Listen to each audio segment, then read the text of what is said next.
Here is some very useful information for everyone too. Please watch till the end and share with your friends and family.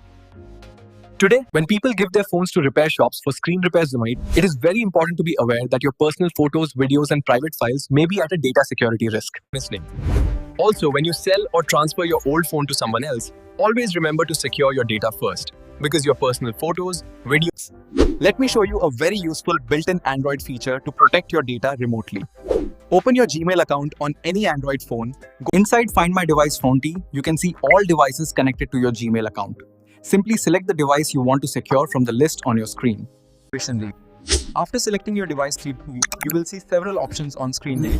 Simply find the factory reset option and tap it.